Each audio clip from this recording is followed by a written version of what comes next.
रविवारी दुपारी आमच्या घरातील कार्यक्रम अगदी ठरलेला असतो. आई त्यावेळी काहीतरी खायला करते. कधी शिरा, कधी सांजा तर कधी पोहे. त्यानंतर चहा घ्यायचा. चहाबरोबर बिस्किटेही असतातच.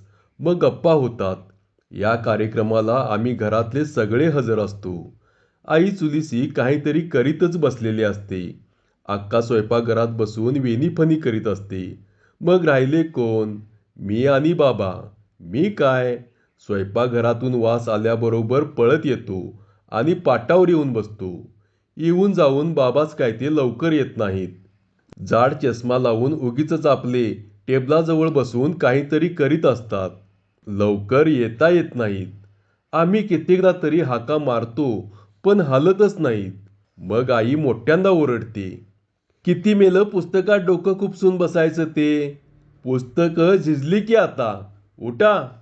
मग मात्र बाबा चटदिशी उठतात आणि स्वयंपाकघरात लगबगीने येतात. मुकाट्याने पाटावर बसून गप्पा गप्पा खाऊ लागतात. निम्मे शिम्मे खाणे झाले म्हणजे मात्र त्यांचा चेहरा खुलतो. ते हसायला लागतात. मग माझ्या पाठीवर थाप मारतात. कधी अक्काची वेणी ओढतात आणि खूप गप्पा मारतात. मोठ्या छान गोष्टी सांगतात. आमचे बाबा फार हुशार आहेत आणि शूर पण आहेत.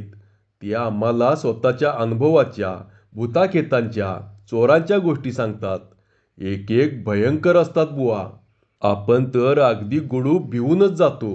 आज मी बाहेर गोट्या खेळत होतो, म्हणून मला यायला थोडा उशीर झाला. बघितले तो बाबा आधीच पाटावर येऊन बसले होते. मांडी घालून आईला जोरजोरात काहीतरी सांगत होते. पण आईचे तिकडे लक्षच नव्हते. ती नुसती हं हं असे म्हणत होती. आधानाच्या पाण्यात साखरेचे चमचे टाकीत होती आणि अक्का आरशात डोकावून दात बघत होती. मी हळूच पाटावर येऊन बसलो. कान टवकारले. बाबा हातवारे करून म्हणाले, मग काय? आम्ही त्यावेळी भयंकर गुंड. सगळी कॉलेजातली टगी कार्टी. मग काय विचारता? लागली पैज. अमावस्येच्या रात्री त्या वडाच्या झाडाखाली जाऊन त्याला एक प्रदक्षिणा घालायची आणि खून म्हणून त्याची एक फांदी मोडून आणायची. आई म्हणाली आणि तिने संतपणे चहा उतरवून खाली ठेवला. मी आणि अक्का दोघांनीही डोळे विस्पारले. भूताची गोष्ट? अरे वा. मी तर लगेचच पुढे सरसावलो. मग पुढं काय झालं बाबा? सांगू? सांगा. घाबरणार नाहीस ना? बाबांनी आवाज कठोर केला. नाही. मग हरकत नाही. बाबांनी आपल्या नाकपुड्या फुगवल्या. डोळे बारीक केले. मग काय? मी म्हणालो, चला आपली पैज. मी आणतो वडाची फांदी तोडून. भूत नाही आणि बीत नाही. अय्या, बाबा तुम्ही? अक्का ओरडली. मीही बाबांच्याकडे कौतुकाने पाहू लागलो. बसीतला शिरा तोंडात कुंबीत बोबड्या आवाजात बाबा म्हणाले, तर काय? मग गेलात बाबा तुम्ही? गेलो म्हणजे? अगदी चक्क गेलो आणि काय. दाट अंधार पडलेला. डोळ्यात बोट घातलं तरी दिसायचं नाही असा. भनाभना वारा वाहतोय. घो घो घो असा चमत्कारिक आवाज सारखा ऐकू येतोय. आसपास माणूस नाही आणि कुणी नाही. बाबा जसजशी हकीकत सांगू लागले तसतसे मी आणि अक्का दोघेही त्यात रंगून गेलो. सांगता सांगता बाबांचा आवाज भीषण होऊ लागला. ते सारखे वेडेवाकडे हात फिरवू लागले. त्यांचे तोंड फारच भेसूर दिसू लागले. आम्ही दोघेही मनातून फार घाबरून गेलो. तोंडाचा आ करून ऐकू लागलो. बाबा शेवटी म्हणाले, तर अशी गंमत. केलं धाडस आणि आणली त्या वडाची फांदी झाडावर चढून. फांदीवर बसून छानपैकी एक सिगरेट ओढली. मग आलो परत. आईचे मात्र या बोलण्याकडे बिलकुल लक्ष नव्हते. ती चहाचे काहीतरी करीत होती. पण अक्का अशी घाबरली आणि ओरडली, अय्या, बाबा, तुम्हाला भीती नाही वाटली? हॅ? अगं भीती कसली आली त्यात? बाबा आम्हा दोघांच्याकडे कीव करण्याच्या दृष्टीने पाहत म्हणाले, सरळ गेलो आपलं आणि आलो. अय्या, तुम्ही अलीकडची पोरं लेको पेद्रो झालाय नुसती. भीती भीती कुछ नाही. भूतालाच भीती दाखवीन मी. हा. अय्या. काहीतरी नवीन ऐकलं की अक्का नेहमी अय्या म्हणून ओरडते. मला नाही आवडत. नेहमी नेहमी आपलं अय्या कसलं आलं आहे त्यात. शिष्टच आहे. शिऱ्याचा घास घशाखाली गेल्यावर मनालाही एकदम बरे वाटले. मी अगदी गंभीर होऊन विचारले, पण बाबा, तुम्ही रामराम रामराम म्हणत होता की नाही त्यावेळी? रामराम म्हटलं की भूत पळून जातं. अरे छट. बाबांनी मान हलवली. राम नाही आणि भीम नाही. आपला नाही विश्वास बुवा. बाबांचे हे बोलणे मला बिलकुल आवडले नाही. माणसाने केव्हाही अंधारातून गेले म्हणजे नेहमी रामराम म्हणावे आपले. म्हणजे भूत आपल्या वाटेला कधीच जात नाही. आता बाबांना भूताने काही केले नाही म्हणून काय झाले? एखादी वेळी ते भूत तिथे नसेलच मुळी. शाळेला गेले असेल. असो किंवा नसो, नेहमी रामाचे नाव घ्यावे. वाया जात नाही. मी बाबांना तसे समजावून देण्याचा प्रयत्न केला. तेव्हा ते रागावल्यासारखे दिसले. माझ्या पाठीवर त्यांनी अशी जोराची थाप मारली की मी अगदी कळवळलोच. अगं आई ग. बेट्या, आम्ही त्यावेळी फार धीट होतो. काय समजलास? अगदी पहिल्यापासून धाडसी. असे तुमच्यासारखे लेचेपेचे नव्हतो. मेहनत बिनत असे करायचो की बस. बाबा आणखीही काहीतरी तावातावाने बोलले असते, पण तेवढ्यात आई मोठ्यांदा म्हणाली, काय हो, तो शिरा नेऊन चाललाय, त्याकडे बघा आधी. मोठ्या धीटपणाच्या गोष्टी सांगतायत. हो हो. हो हो काय? खा ना मग लवकर. अगं खातो ना. बाबा मुकाट्याने शिरा खाऊ लागले. मग बराच वेळ ते एकही अक्षर बोलले नाहीत. मला मोठे आश्चर्य वाटले. आई मध्येच नेहमी असे काहीतरी फाडफाड बोलते आणि बाबांचा फार हिरेमोड होतो. ते आईशी अगदी मऊ आवाजात बोलतात आणि गप्प बसतात. ते पुढे काहीच बोलत नाहीत. नाहीतर बाबा फार शूर आहेत आमचे. अशा भयंकर गोष्टी सांगतात एक एक की अरे बाप रे. असे वाटते की एकदम तिथून पळूनच जावे. शिरा खाऊन संपला. मोकळ्या बसीत चमच्याने खडखड करीत मी कुतूहलाने विचारले, मग मग पुढे काय झालं बाबा? बाबांचेही खाऊन झाले होते. माझ्या प्रश्नाला उत्तर देण्यासाठी त्यांनी तोंड उघडलेही. पुढे ना, पुढे तर अशी गंमत झाली. इतक्या स्वयंपाकघराच्या कोपऱ्यात काहीतरी खडखड खडखड असा आवाज झाला. तिकडच्या बाजूची भांडी एकदम धडाड करून वाजली. बाबा एकदम दचकून म्हणाले, आ? ते काय? काय वाजतंय तिकडं? आम्ही सगळे तिकडे पाहू लागलो.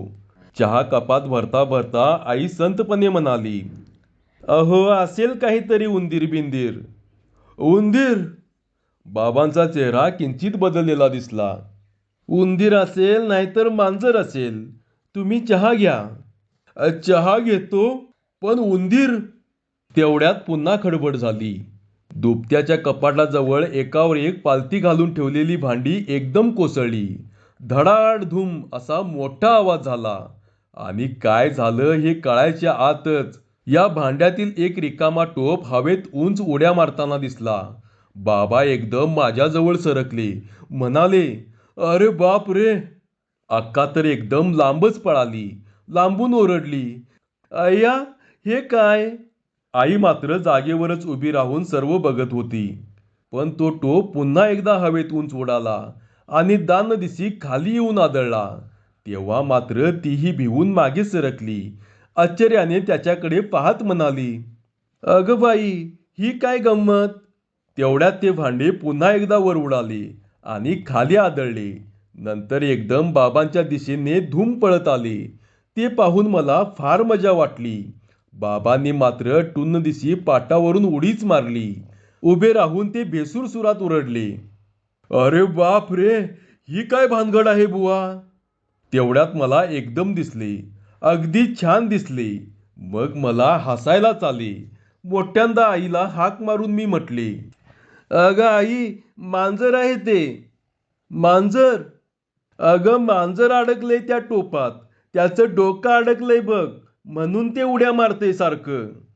जाड भिंगातून बारकाईने बघत बाबा म्हणाले, काय? अरे खरं म्हणतोस की काय? होय बाबा, मांजरच आहे ते. तरी मला वाटलंच होतं मगापासनं. हे नक्की मांजरच असलं पाहिजे लेकाचं. असे म्हणून बाबांनी उड्या थांबवल्या.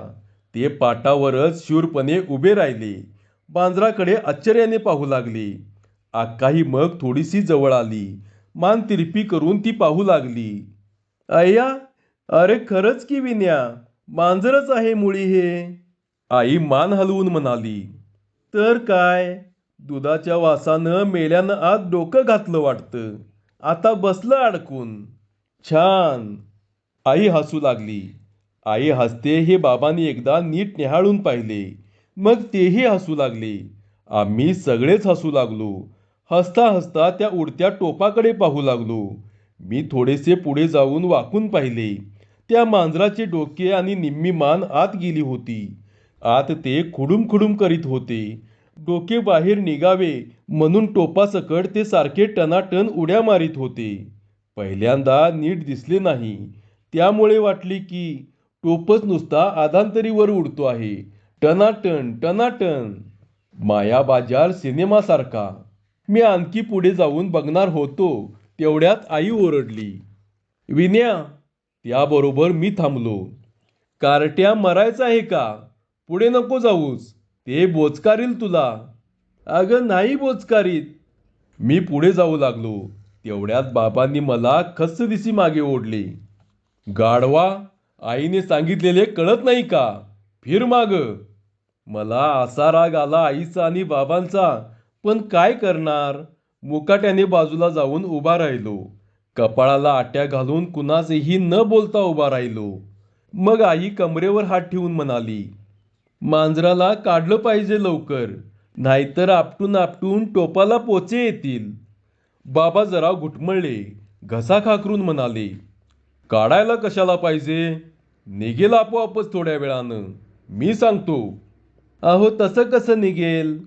निघेल की. जसं डोकं आत घातलं तसं हळूच बाहेर काढायचं. आहे काय त्यात अवघड? मात्र हळूच काढलं पाहिजे त्यानं. हो, तेवढं आहे. तर मने हळूच त्यानं काढलं पाहिजे. जसं काही कळतं त्याला. आईचा आणि बाबांचा असा थोडा वादविवाद झाला. बाबांचे एकूण म्हणणे असे होते की मांजराची जातच मुळी हुशार. त्यातून संकटात सापडल्यावर कुठल्याही प्राण्याचे डोके जास्त वेगाने काम करू लागते. तेव्हा या मांजराला आपण असेच सोडावे. थोड्याच वेळात ते आपली सुटका करून घेते की नाही ते पहा. पण आईने अगदी खणखणीत सुरात आपला मतभेद व्यक्त केला. तसलं काही तुमचं भारूड सांगू नका मला. मुकाट्याने येता की नाही माझ्या मदतीला ते सांगा. तेव्हा बाबा मवाळ सुरात म्हणाले, बरं बुवा, राहिलं. मग आईने नेहमीप्रमाणे पुढाकार घेतला. तिने टोपाला हात लावून झट्टदिशी तो ओढण्याचा प्रयत्न केला. त्याबरोबर इतका वेळ दमून एका जागी खुडबुड करणाऱ्या त्या मांजराने आणखीन मोठी उडी मारली आणि ते लांब पळाले. टोपाचा खणखण असा आवाज करीत सगळ्या स्वयंपाकघरातून सैरावैरा पळू लागले. त्याबरोबर बाबांची फारच पंचाईत झाली. पहिल्यांदा त्यांनी बऱ्याच वेळा जागा बदलून पाहिल्या. मग ते खुंटीला धरून मध्येच लोंबकळले आणि सगळ्या शेवटी तेही मांजराबरोबर टुनटुन करून उड्या मारू लागले. मला फार हसाय आले. बाबा काही वेळा अशी मजा करतात. शेवटच्या उडीत बाबांचा पाय चुकून चहा भरलेल्या कपबशीवर पडला. त्यातला चहा त्यांच्या पायाला चांगलाच पोळला असावा. कारण त्यांनी ओरडतच पुन्हा आपणहून उडी मारली आणि खाली येऊन कपबशीचा चुराडाच केला. त्यातला वाफेचा चहा सांडला आणि तो जो वाहत गेला ते थेट मांजराच्या अंगापर्यंत. अंगाला चटका बसल्याबरोबर मांजराने आणखीन एकदा उंच उडी घेतली आणि मग बाबांनीही निरुपायाने तसेच केले. कपबशी फुटली, चहा सांडला. हे पाहून मी फारच घाबरून गेलो. कारण घरातल्या सामानाची नासधूस झालेली आईला बिलकुल आवडत नाही. मी भीत भीत आईकडे पाहिले. तिचा चेहरा लालबुंद झालेला दिसला. बाबांकडे तिने अशा काही नजरेने पाहिले म्हणता. मग मी आळीपाळीने दोघांच्याकडे बघू लागलो. तेवढ्यात आई ओरडलीच, काय हे पोरासारखं वागणं? तरी माणसानं वयाचा विचार करावा. मेलं एक मांजर ते. अगं आई, मेलं नाही ते. मी मध्येच तोंड खुपसून नम्रपणे म्हणालो. अगं जिवंत आहे चांगलं. तू गप्प बस बघू विण्याआधी.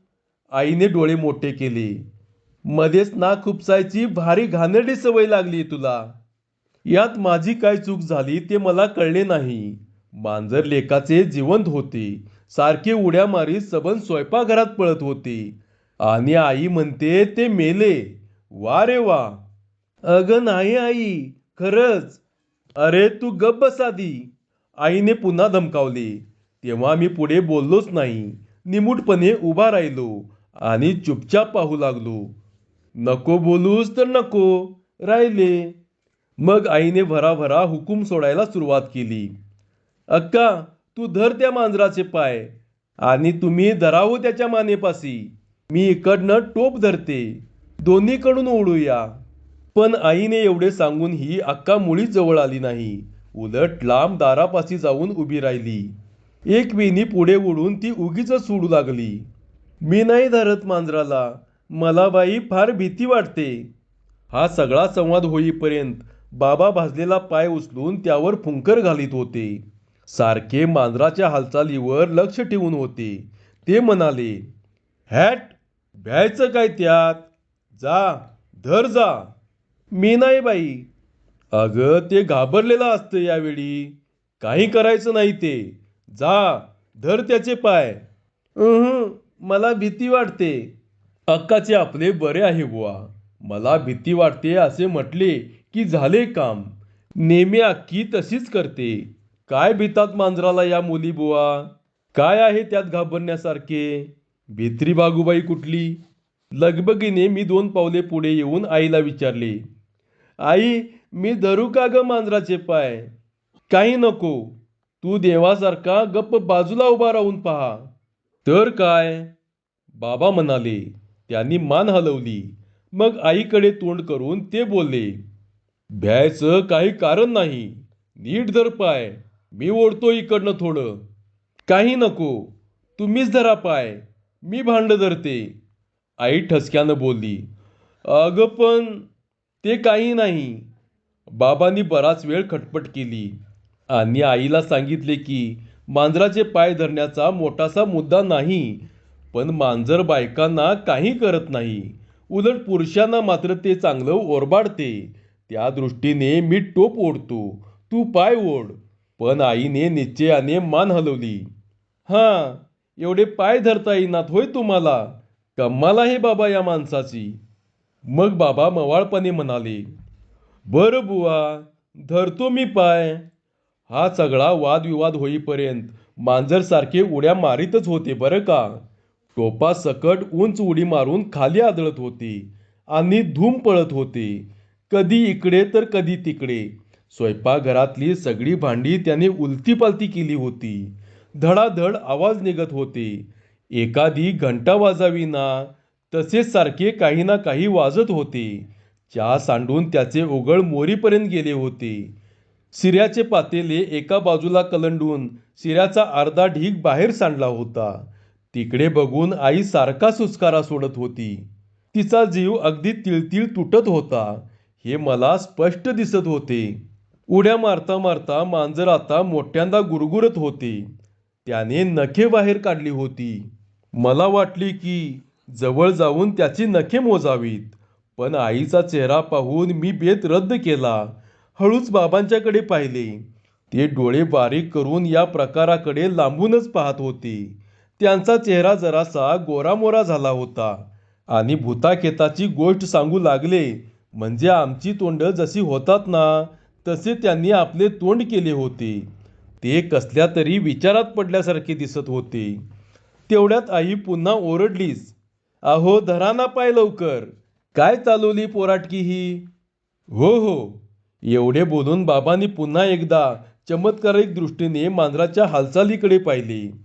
काय त्यांना वाटले होते कोण जाणे, पण त्यांच्या तोंडावर धीटपणा अंमळ कमी दिसत होता. एवढी गोष्ट खरी होती. अगं मला वाटते मांजराचे पाय धरून काही उपयोग नाही. फुकट ओरबाडील ते. मग कान धरले तर त्यापेक्षा? कान धरायला छान येतील. बाबांचे हे बोलणे ऐकून मला जरा आश्चर्य वाटले. पण बाबा, त्याचे कान सुद्धा आत गेले आहेत, ते बाहेर नाहीतच मुळी. अरे हो, हे माझ्या लक्षातच आलं नाही बघ. मग असं केलं तर कसं बाबा? त्याच्या पायांना आपण दोरी बांधूया, अगदी घट्ट, आणि मग दोरी ओढूया जोरात. मी यावर माझे काही मत सांगणार होतो, तेवढ्यात आईने मानेला झटका दिला. पुऱ्यात आहे, धरा लवकर आणि सोडा बिचाऱ्याला. तसं नाही, धरायचं तर आहेच. बाबा थोडा वेळ काहीतरी स्वतःशीच पुटपुटले. काय बोलले कुणास ठाऊक, मला काही ऐकू आले नाही. मांजर दमून एके ठिकाणी उगीचच बसून राहिले होते. त्याकडे त्यांनी दात ओटकावून पाहिले. मग ते हळूच त्याच्या दिशेने सरकले. अगदी लपत गेले. जवळ जाऊन वाकून पाहू लागले. मला मग एकदम सुचले. मी मोठ्यांदा म्हटले, बाबा. त्याबरोबर बाबा एकदम दचकलेच. वेडेवाकडे हात करीत ते 4 पावले मागे आले. अगदी चपळाईने आले. काय रे विनया? त्याची की नाही कंबर धरा बाबा. आम्ही नेहमी मांजराची कंबरच धरतो, मग ते मुळीच ओरबाडत नाही. हे ऐकून बाबा एकदम रागवलेच. वा गधड्या, हे मला माहीतच होते की. तेच तू मला उलट सांगतोस होय? शानाच आहेस. चल हो बाजूला. असे म्हणून त्यांनी माझ्या डोक्यावर एक थप्पड ठेवून दिली. थपडीचे काही विशेष वाटले नाही, पण फी करून अक्का दात काढून हसली. त्याचा मला भयंकर राग आला. असे वाटले की एक मोठे पातेले घ्यावे आणि त्यात तिचे डोके अडकून ठेवावे आणि तिला चांगल्या उड्या मारायला लावाव्यात, म्हणजे तिची जिरेल. मी अक्काकडे रागारागाने बघत होतो. तेवढ्यात इकडे फार मोठी गंमत झाली. बाबा हळूच लपत गेले आणि त्यांनी एकदम त्या मांजराची कंबरच धरली. आईने इकडून टोप ओढला. त्याबरोबर त्या मांजराने नख्या बाहेर काढल्या आणि ते एवढ्या मोठ्यांदा गुरगुरले की बाबांनी एकदम त्याची कंबरच सोडून दिली. त्यासरशी त्याने उंच उडी मारली. इतकी उंच की बाबा एकाएकी पाठीमागे कोलमडूनच पडले आणि त्यांच्या अंगावरच मांजराची उडी पडली. ठाणकन करून तो टोप त्यांच्या टाळक्यावर आदळला आणि त्यांना सपाटून लागले. त्यांचा चष्मा फुटला. मग चेहरा वेडावाकडा करून ते ओरडले, अगं आई ग, मेलो मेलो. मग काय, त्यांचं ओरडणं ऐकून ते मांजर ही बेटे घाबरले वाटते. ते सारखे त्यांच्या अंगावर उड्या मारायला लागले. त्यांची छाती ओरबाडायला लागली. दरवेळा त्यांनी उडी मारली की बाबांच्या टाळक्यावर सारखे ते भांडे ठणठण ठणठण करून वाजू लागले आणि बाबा पुन्हा ओरडू लागले. त्यामुळे ते मांजर भिवून बाबांच्या अंगावर जास्तीच नाचू लागले, गुरगुरू लागले. 10 मिनिटे सगळीकडे नुसता गोंधळ उडून गेला. अक्का तर इतकी घाबरली की ती तिथून पळूनच गेली. मी तोंडाचा आ करून बाबांच्याकडे पाहू लागलो. बावचळून एकदा आईकडे आणि एकदा बाबांच्याकडे असा आळीपाळीने पाहत राहिलो. काय करावे तेच मला कळेना. मग आई गोंधळून म्हणाली, ए विन्या, मेल्या पाहतोस काय नुसता? धर ते मांजर आणि फेक बाजूला. हे आईचे बोलणे अगदी अनपेक्षित होते, म्हणून मी एकदा डोळे चोळले. खात्री करून घेण्यासाठी पुन्हा नम्रपणे विचारले, आई, खरंच धरू का मी? अरे धर ना मेल्या. आईने हे सांगायचाच अवकाश. मी टुन्न दिशी उडी मारली आणि कमरेत हात घालून ते मांजर खसकन वर उचलले आणि तसेच हातात धरून ठेवले. त्याला खाली सोडलेच नाही. आई घाबरून किंचाळली, अरे टाक टाक खाली, ओरबाडेल तुला ते. आता मात्र मला फारच राग आला. मी तिला वेडावून म्हणालो, काही नाही ओरबाडीत, मी याला नेहमी धरत असतो. तेवढ्यात बाबा धडपडत उठून बसले. त्यांच्या कपाळाला भांडे आपटून आपटून चांगले मोठे टेंगुळ आले होते. हाताने चाचपीत ते म्हणाले, अविन्या, अरे मांजर कुठं आहे? हे काय, माझ्या हातातच आहे. असे म्हणून ते मी पुढे केले तेव्हा तेही ओरडले, अरे सोड सोड त्याला, मरायचं आहे का तुला? मी रागावून म्हटले, मी नाही सोडत. आणि एका हाताने मांजर काखेत दाबून धरली, दुसऱ्या हाताने टोप ओढला. असा जोरात ओढला की सट्ट दिसी आवाज होऊन मांजराचे डोके एकदम बाहेरच आले. ते असे घाबरून गेले होते की अरे बाप रे. डोके बाहेर निघाल्यावर माझ्या हातातून ते निसटलेच आणि थेट खाली बाबांच्याच अंगावर जाऊन आदळले. त्याबरोबर बाबा पुन्हा जमिनीशी समांतर झालेले दिसले. पुन्हा मोठ्यांदा ओरडले, अरे मेलो मेलो, धावा धावा. बाबा इतक्या मोठ्यांदा ओरडले की ते मांजर एकदम उडी मारून पळालेच. तुफान वेगाने बाहेर पळाले आणि बाहेर नाहीसे झाले. एवढ्यात माझ्या हातातला रिकामा टोप निसटला आणि दन्नदिशी खाली पडला. बाबांच्या टाळक्यावर ठणकन आदळला. पुन्हा एकदा बाबांची किंकाळी ऐकू आली. मी एकदम घाबरून आईकडे पाहिले.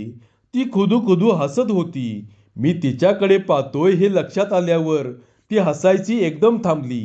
गंभीर चेहरा करून तिने म्हटले, जा रे बिन्या, बाहेरच्या खोलीतून आयोडीनची बाटली घेऊन ये. पळ.